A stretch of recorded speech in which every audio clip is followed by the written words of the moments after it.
you've been enjoying the last few weeks. Folks, please be here for Hurricane Maine! Hurricane Maine!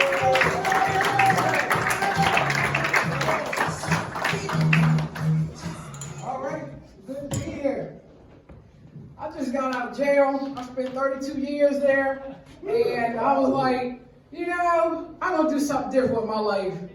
I was a worker there, and being a worker inside the jail, it can be chaotic at times.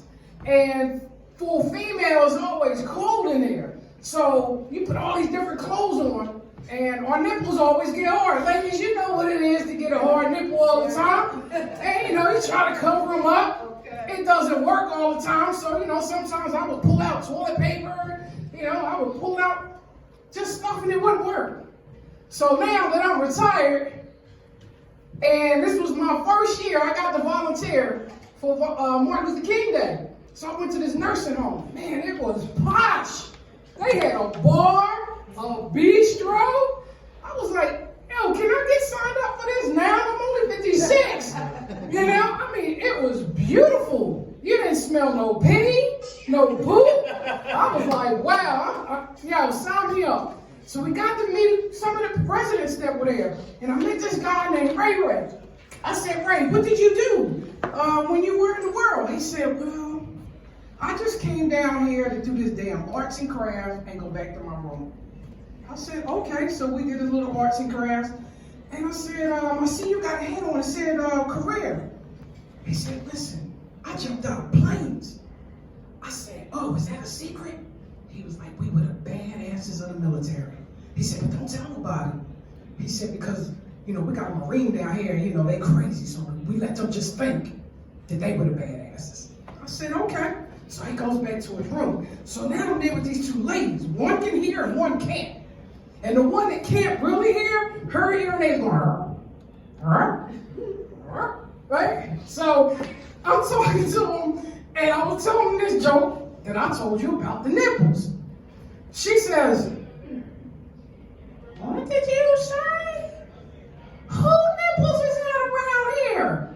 I said, no ma'am, it's not what I said. I said, I'll write it down for you.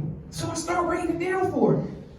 She said, who let this Oprah Winfrey dumb bitch come in here and write stuff down? I can hear. I turned my damn hearing aid up. Can you get her out of here? She's getting on my nerves. I didn't think old people could be so damn mean. So now, this other lady, Miss Betty, I love Miss Betty. Miss Betty's like this big, okay? And Miss Betty says, baby, can you give me some coffee? I said, sure. She said, you didn't spike it enough. They got a bar downstairs. I need my bourbon. I said, ma'am, I can't get you bourbon. She said, well, what the hell good are you? Here's another one mad at me. I'm like, okay. So let me go over to the next set of ladies. This was funny. I was talking about this guy who had told, had took a poop on himself and they wheeled him out. So she said, wait a minute, did I hear right? This is a no shit zone here. You're not supposed to be pooping here. She went off about some damn poop. She said, I paid $7,000 a month to be here. This is no shit zone. Call cops. I was like, oh my God, this is the best Martin Luther King Day I ever had. Because when I was in the jail, Martin Luther King, I always got stuck working 16 hours and probably 16 hours before that. So about 10 hours into my 16, I was standing like this. Go lock up. Didn't I tell y'all to go lock up? Mickey, go lock up.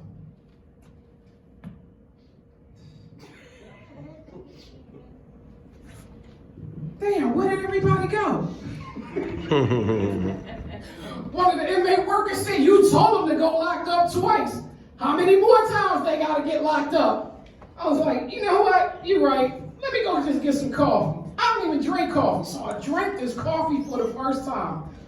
Oh my God. That old lady, her words came back to me yesterday on Martin Luther King Day. This is a no shit zone. What is the problem? I'm Hurricane Maine. Thank you very much.